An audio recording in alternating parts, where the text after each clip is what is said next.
Ya, salam untuk semuanya. Kita bertemu kembali di mata kuliah akuntansi biaya. Pada kesempatan minggu ini adalah minggu ke berapa? Minggu ke-6, betul ya. Oke, sebelumnya seperti biasa Bapak flashback lagi ke minggu lalu. Minggu lalu kita sudah pelajari di minggu kelima terkait dengan accounting for labor tahap 2. Di minggu ini, minggu ke-6, kita akan lanjutkan materi kita pada accounting for factory overhead ya. Accounting for factory overhead pada dasarnya di sini uh, dijelaskan terkait dengan identifikasi pola perilaku biaya, memisahkan biaya semi variabel menjadi komponen variabel dan komponen tetap, menyiapkan anggaran untuk biaya overhead pabrik, menyiapkan akun untuk biaya overhead pabrik yang sebenarnya, di mana poin pembahasannya yang pertama adalah pola perilaku biaya, berikutnya biaya overhead pabrik semi variabel, observation method, high flow method, scatter graph, ya, least square regression method. Berikutnya penganggaran biaya overhead pabrik, dan yang terakhir adalah akuntansi untuk overhead pabrik.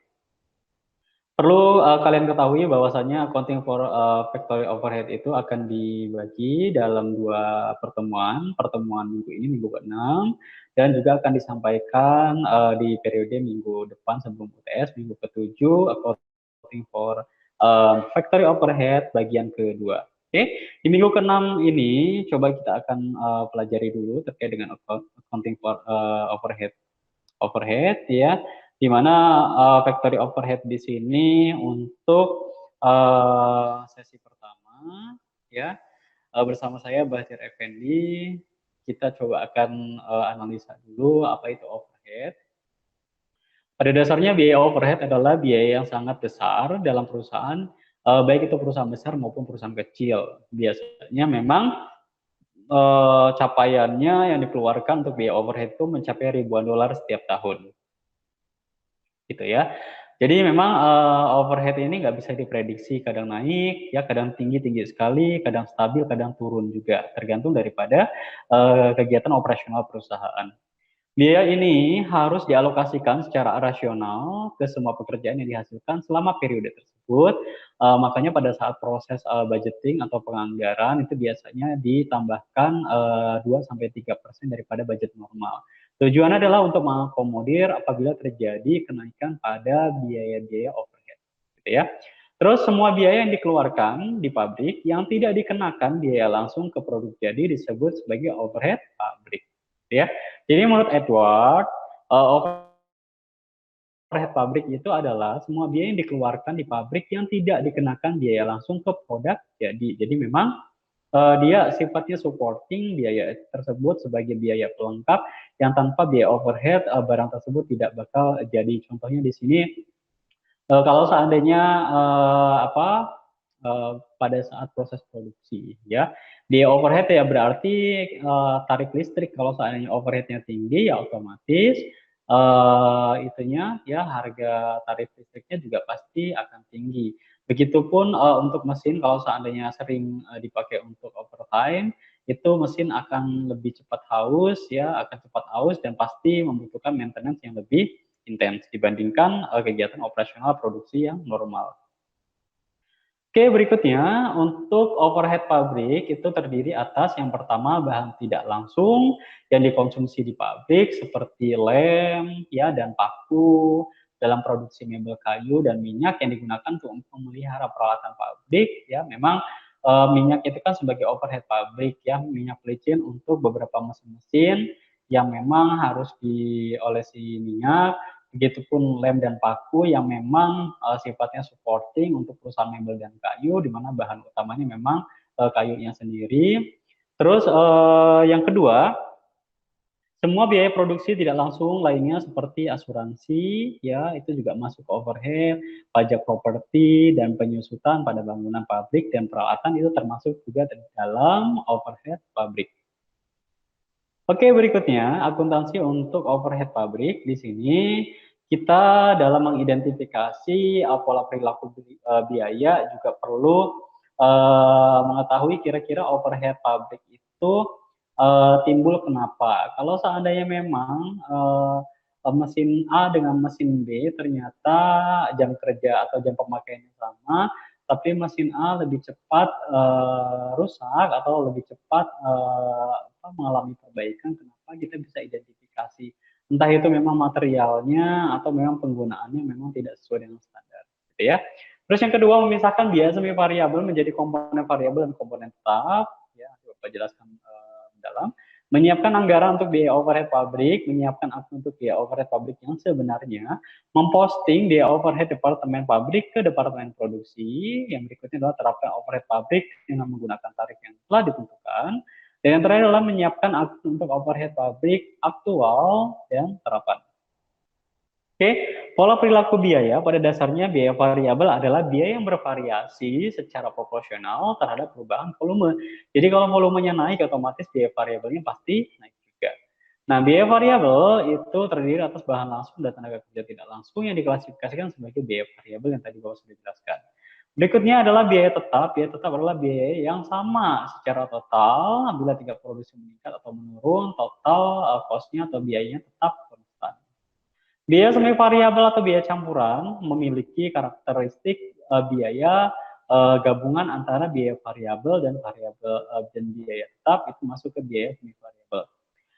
Apakah biaya tertentu seperti tenaga kerja diklasifikasikan sebagai variabel atau tetap tergantung pada bagaimana reaksi terhadap perubahan aktivitas bisnis, bisa menjadi variabel maupun bisa menjadi tetap. Kalau seandainya outsourcing berarti dia termasuk biaya variabel ya, karena memang ada beberapa outsourcing juga yang diselesaikan di pertengahan kontrak, ada juga yang memang sampai selesai kontrak ya, gitu.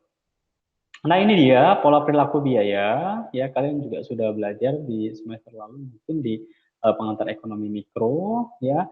Di sini ada variabel ya, ada cost, ada volume ya. Jadi kita bisa lihat perilaku pola perilaku biaya, ada yang memang semakin tinggi volume ya, impact-nya juga biayanya pasti semakin tinggi. Ada juga yang volumenya stabil ya, biayanya juga stabil. Ada juga yang volumenya naik, cost-nya juga naiknya ekstrim. Ada juga yang memang semi variabel tipe B dan semi variabel tipe A itu gabungan daripada variabel dan fixed cost.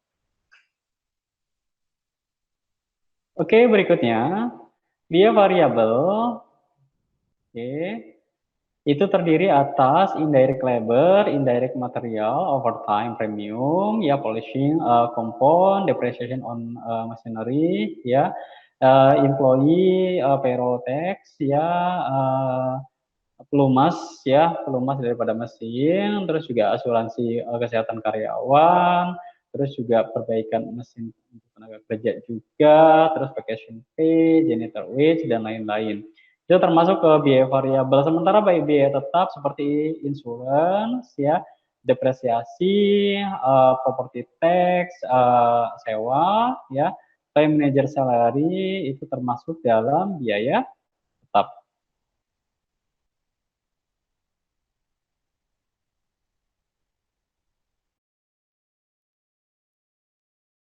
Observation method, ya. Yang kedua adalah high flow method, yang ketiga adalah scattergraph method, dan yang keempat adalah least square regression method. Oke, kita masuk ke observation method, ya, di mana metode ini sangat bergantung pada kemampuan pengamat untuk mendeteksi pola perilaku biaya dengan meninjau data biaya dan volume masa lalu. Jadi memang yang digunakan adalah data history, ya, namanya observation, ya berarti metode observasi flashback daripada biaya-biaya atau volume kinerja masa lalu. Berikutnya adalah high flow method, itu membandingkan volume produksi yang tinggi dan biaya terkait dengan volume produksi rendah dengan biaya terkait. Jadi memang dicari titik terendah dan titik tertinggi, ya. Terus berikutnya adalah scatter graph, ya, metode itu memperkirakan garis lurus di mana biaya semua variabel akan turun, ya, lebih kepada forecast, ya. Yang terakhir adalah least square regression method, itu menggunakan paket software statistik dan biasanya tercakup dalam kursus statistik dapat digunakan untuk menentukan secara matematis. Nanti kalian dapatkan juga di metodologi penelitian di semester 7. Oke, kita bedah satu persatu. Yang pertama adalah observation method, ya, di mana reaksi biaya terhadap perubahan produksi atau masa lalu yang diamati. Ya, yang tadi Bapak sudah jelaskan, pendekatannya observasi.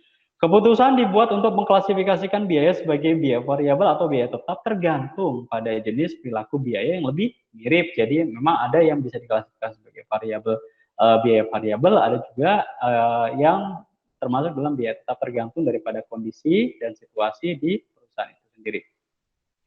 Berikutnya, high flow method itu membandingkan volume produksi yang tinggi dan biaya terkait dengan volume produksi rendah dengan biaya terkait. Adapun perbedaan volume antara dua titik yang dibandingkan linear dan akan jatuh sepanjang garis lurus di satu titik yang sama. Oke, ini exercise ya halaman 223 sampai 224 bukunya Edward. Ada high volume, ada low volume, ya ada penggantian di sini ya. Tertingginya 900, rendahnya 400, ya berarti penggantiannya ada 500, begitupun cost-nya sama ya 11.000 dikurangi 6.000, 5.000. Variable cost indirect labor itu tentu total daripada seluruh cost dibagi dengan total seluruh hour ya atau jamnya, diperoleh $10 per jam. Oke.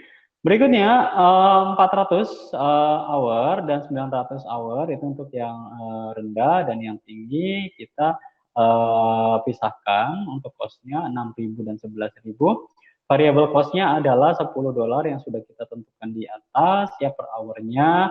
Oleh karenanya di sini masing-masing dikalikan dengan 10 ya. Masing-masing dikalikan dengan 10, 400 dikali 10, 4.000, 900 kali 10 adalah 9.000. Jadi diperoleh fixed cost-nya, ya hasil penjumlahan daripada total cost dan variable cost masing-masing $2.000. Kita masuk ke metode berikutnya adalah scatter graph method. Ya, pada dasarnya biaya yang dianalisis akan dialokasikan atau diplot pada sumbu Y daripada grafik. Tingkat aktivitas seperti jumlah unit dan produksi diplotkan pada sumbu X. Berikutnya garis ditarik oleh inspeksi visual yang menunjukkan tren yang ditunjukkan oleh sebagian besar titik data.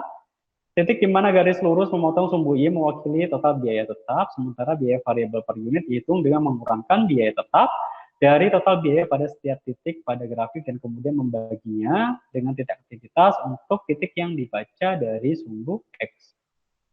Nah, seperti ini ya. Jadi yang tadi Bapak sudah jelaskan dapat dianalisikan sebagai ini, ada titik-titik pertemuan. Kalau kita tarik garis lurus seperti ini ya pola perilaku biayanya. Seperti itu ya. Oke, kita masuk ke metode berikutnya dalam metode least square. Least square itu pada dasarnya menggunakan semua data untuk memisahkan biaya semi variabel ke elemen tetap dan variabel berdasarkan persamaan untuk garis lurus. Itu biasanya diperoleh persamaan Y sama dengan alpha ditambah BX, di mana X itu adalah tingkat aktivitas, di mana Y itu adalah total biaya semi variabel, dan alpha itu adalah total biaya tetap. Jadi bisa kita analogikan sebagai berikut ya. Total biaya semi variabel diperoleh daripada total biaya tetap ya dikali beta dikali dengan tingkat aktivitas. Oke. Di mana beta itu adalah biaya variabel per unit. Nah, seperti ini ya perilaku biayanya kita lihat data poinnya yang titik-titik, sementara data linearnya poinnya itu yang ditarik garis lurus diperoleh Y sama dengan alpha ditambah BX ya, di mana Y-nya sama dengan 961,86 ditambah 2,06 X ya, hasilnya adalah 0,974. Oke, kita masuk ke penganggaran biaya overhead pabrik. Pada dasarnya anggaran adalah rencana operasi manajemen yang diungkapkan secara kuantitatif seperti unit produksi dan biaya terkait. Pemisahan komponen biaya tetap dan variabel memungkinkan perusahaan menyiapkan anggaran yang pasti fleksibel, di mana anggaran fleksibel adalah anggaran yang menunjukkan perkiraan biaya pada volume produksi yang berbeda-beda. Penganggaran merupakan alat manajemen yang berharga untuk merencanakan dan mengendalikan biaya yang terkait. Pengelolaan bantuan terkait dengan anggaran yang fleksibel dalam menetapkan tujuan produk yang realistis dan membandingkan biaya aktual dengan biaya yang dianggarkan. Itu adalah mekanisme penentuan penganggaran biaya overhead pabrik. Selanjutnya menyiapkan anggaran biaya overhead pabrik. Yang pertama kita diminta untuk menentukan tingkat produksi yang disusun berdasarkan anggaran biaya overhead pabrik itu sendiri. Selanjutnya kita spesifikkan ya masing-masing level production ya kira-kira masuk ke dalam komponen overhead anggaran overhead yang mana ya. Terus yang ketiga, hitunglah variabel dan biaya tetap pada berbagai tingkat produksi. Yang berikutnya adalah hitung biaya overhead pabrik per unit. Ilustrasinya bisa kalian lihat di bukunya Edward halaman 185. Oke, kita next aja ya. Ya, ini contohnya ya, kalian bisa pelajari. Kita masuk ke akuntansi untuk overhead pabrik, ya, pabrik aktual. Di mana poin pentingnya di sini adalah perusahaan harus mengambil buku besar overhead pabrik dan akun kontrol diberi dengan overhead pabrik atau overhead manufaktur. Ini harus diperhatikan oleh perusahaan dalam rangka biaya overhead yang memang benar-benar aktual terjadi di lapangan. Nah ini ya, kalau kita kaitkan antara akun kontrol dengan factory overhead, ya ada general ledger dan ada factory overhead ledger, masing-masing diakumulasikan. Ini kan turunannya ya, kalau kita lihat seperti buku besar model TS Control, kalau yang ini memang ininya ya, jurnal apa keseluruhan daripada breakdown akun TS Control. Ya, kita coba next aja. Ini ada item cost, oke. Ya, schedule fixed cost-nya, ya. Oke, terus ini summary-nya, ya, dari masing-masing itu ditotalkan dari 4 departemen, departemen A, departemen B, departemen C, dan departemen D, ditotalkan semuanya muncul expenses, ya. Oke, ya. Demikian yang bisa Bapak sampaikan di pertemuan kali ini, ya, di pertemuan minggu ke-6 terkait dengan accounting for factory overhead bagian pertama. Oke, demikian yang dapat Bapak sampaikan. Terima kasih atas perhatiannya dan akhir kata sampai berjumpa di pertemuan minggu berikutnya. Terima kasih.